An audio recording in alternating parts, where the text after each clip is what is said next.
Hey guys, it's Rosa here. I hope you're all having a really lovely day. I'm here today to share with you my makes for the past couple of months. I'm really excited. I actually managed to make everything which I said I was going to make in my fabric haul video, which I did about I think 6 to 8 weeks ago. It was quite a while ago. I think it was about still in October. I could be wrong there, but I'm sure it was October. So yes, I've actually managed to make all 5 things. I'm really excited to share them with you. So yeah, let's get started. The first thing I'm going to show you is a dress, and it's the Nina Lee Q dress. I've got it here in front of me, but I'm also going to be inserting some pictures of me actually wearing it, just so you can see how it looks on. But this has actually turned out really well as a pinafore. I mentioned that I was going to be making it, not as, obviously I've made it before as a summer dress in red gingham, which I absolutely love, but I really wanted to make a version, kind of a really 70s version in this lovely green needle cord, which I could, it was kind of going a bit, it's a really nice green colour, doesn't look like very on the screen. But so I can layer it up for winter. So I've been wearing this over polo necks. I haven't worn it as much as some of the other makes I've got in here, 'cause it's a little bit smarter, so I wouldn't necessarily wear this at the weekend, but for work it's actually been really nice. I use these cute buttons which I found, oh, they're not been pushed through properly, sorry. Still like lots of threads on these buttonholes. I need to go through and trim them. But I got these really pretty, like, dark reddish purple buttons when we were, I was in Cambridge with my mum, but I think she bought them for me as a present, so that's very nice, thank you. And the fabric is from Oh So Crafty, I believe, so I'll leave a link to the fabric down below because it is still available. The buttons, I wouldn't know where to start. Something I actually forgot to do, which I just realised, is put my tag inside. I always try and put my handmade by Rosabella tags inside things whenever I can.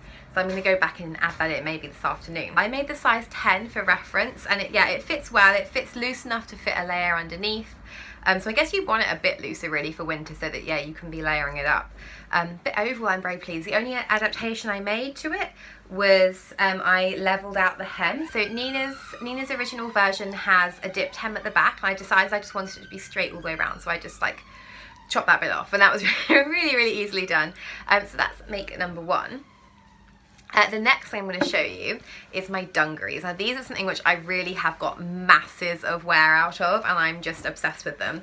Like, I feel like I should make a denim pair as well, because I think I would really get good use out of those too, but I'm going to probably just stick with 1 pair of dungarees for now. I don't think I need to, but they're really cute. They're made out of this black stretch gingham? No, they're not, sorry. They're made out of this black stretch corduroy, again from Oh So Crafty. This is a McCall's pattern. I'll insert an image here because the number just escapes me because I'm rubbish at remembering those. And if you watch my previous video, this was in there, so I won't go on about this forever, but they're really great fit. So they're a McCall's pattern. They sit high on the waist. The changes that I made is that I lengthened them because I made this straight leg. I did this because I felt like if they were cropped and just above the ankle, they're a bit more spring summery, and you'd need to have like a bare leg with your shoes with them, or it would look kind of weird. And I really didn't want that, obviously, because I'm making them for winter.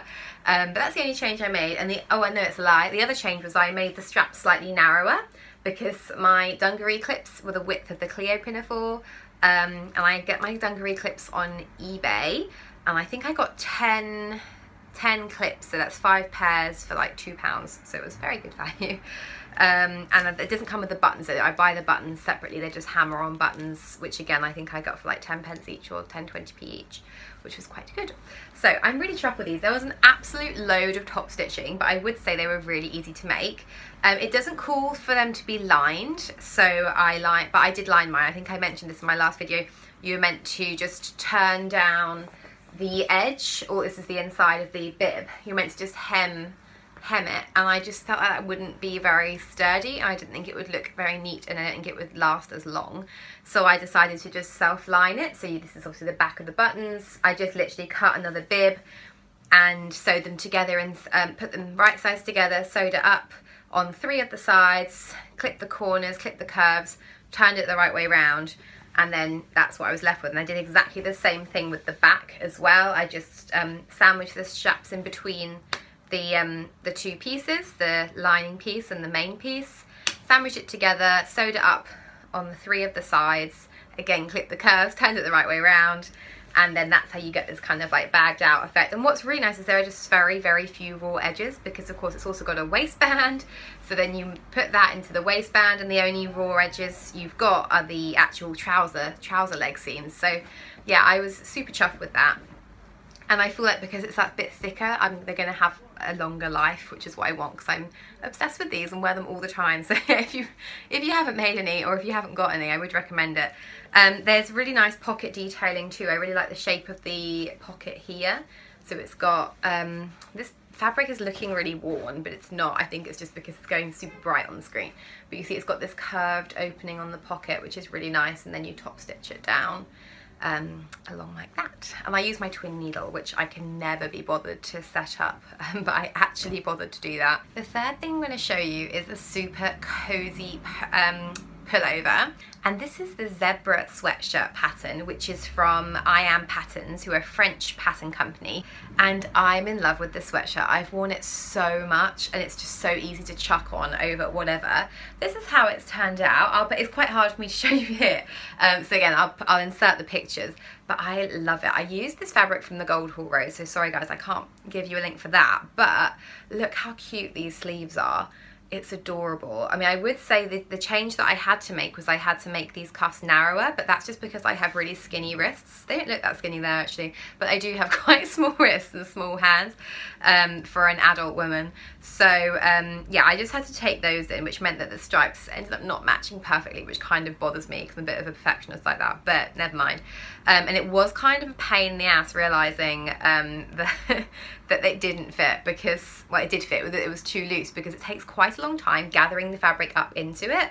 So you can see there's just so much fabric that you gather up into the tiny little tube, and yet it took forever to actually get it in there. That's an exaggeration. It took about half an hour to get both cuffs on, which is longer than you'd normally spend inserting like a little jersey cuff, but it's so worth it, because obviously the focal point of this sweatshirt is the sleeves. Like, they're just so cool. The rest of it is really plain. I made a decision to leave off the shoulder detail. You're meant to do buttons on the shoulder, and I just decided to join them up. And that was because I did look into buying little plastic press studs, because I just love them. I think they're so cute. But when I actually added up the cost of buying the tool and the press studs, it was like 20 quid, and I was like, I'm not spending 20 quid just putting three studs on the shoulders of a sweatshirt. So I made a decision not to. I think if I'm going to get into the business of making baby grows or something, then I might bother to do that, but at this point I'm not going to be buying one of those tools. But it's a really great simple sweatshirt. I love wearing it with jeans. Just whacking it on for work is absolutely perfect. You do have to watch yourself when you're wearing this, because your sleeve might just like dip in some paint or something, and you're like, oh god, but obviously it washes out.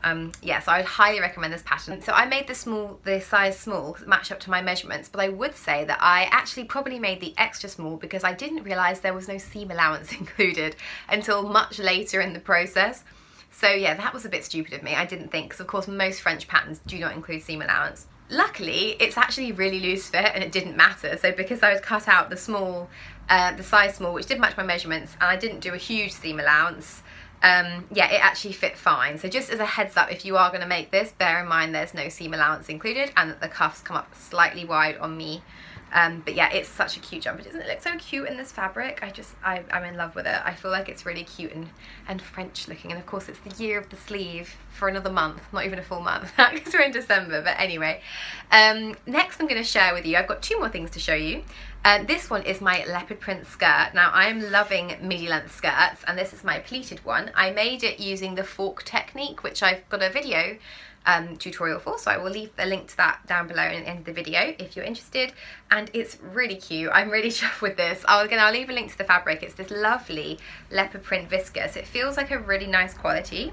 I think I've washed this once or twice. No, I think I've washed it once so far, because I got glue on it, and so at work as usual I'm just getting covered in all sorts of stuff, but it's turned out really nicely. And I mean, this is such a quick, easy make, and the nice thing with a simple pleated skirt is you can make it, it's such a quick, easy make, but if you use a really eye-catching fabric like a beautiful leopard print or a really bold colour, it just is such an amazing, it's in a garment you're going to get this like masses of wear out of, because it's so easy. I love sticking this on with a striped top like you can see on the picture, wearing it with jumpers like the jumper I'm wearing now. The colours go really nicely. Yeah, it's just a really, really great little simple skirt. It's not overly warm, I would say that, but I do layer it up with boots and tights. But yeah, I'm just chuffed with that. I think it's really, really pretty, and there's so many styling options. I did think as well this would be really nice to wear to like parties over the Christmas season. If I was to wear it with like a bit more of a, maybe an off the shoulder top, it could look quite cute. I'm not sure, a little bit Wilma Flintstone. I'm loving it. The last thing I'm going to share with you is another stripy thing. There's two striped tops in this video because I have a problem, but never mind. And this is the Paper Cut Patterns Kyoto t-shirt. So this has an option of making it as a sweatshirt or a t-shirt. I went for the t-shirt option, and I just used this really simple it's like viscous striped knit. And yeah, it's really drapey and nice. It's not very heavy. So I would, again, layer this over a vest or whatever. But of course, the main focus of this top is it's got these really cute frills on the side, and I love them. This came together really quickly and easily. As you can see, the sleeve is not a set-in sleeve. You set them in flat. It's just a straight edge here, pretty much. Because it's got a drop shoulder. So yeah, a really easy make, and I think it's really eye-catching. I kind of feel like a bag of sweets or something when I'm wearing this. You know when you go to the seaside and you get bags of sweets that are striped in like red and white or pink and white? That's how I feel in this top. I feel like a bag of sweets. I think it's adorable. Yeah, and again, it's so nice just to stick on with jeans, and I think it actually looks really cute with this skirt. Yeah, I'm loving that. And also under the dungarees. Yeah, I'm trying to get some mix and matches. I made the size extra small, which I don't normally, but that's just the size that matched up to my measurements, and it fits perfectly. So if you are like a UK 10, I would say the extra small would probably be about right for you. It seems to come up quite roomy, I would say. Anyway, that's everything that I've been making. Thank you so very much for watching. I hope you have a really nice day. Yeah, and I'll see you again very soon. I'm going to be showing you guys some coats that I'm making soon. That's what I'm working on. So I've got 2 coats in the making. I'm really excited to make a video to share them with you.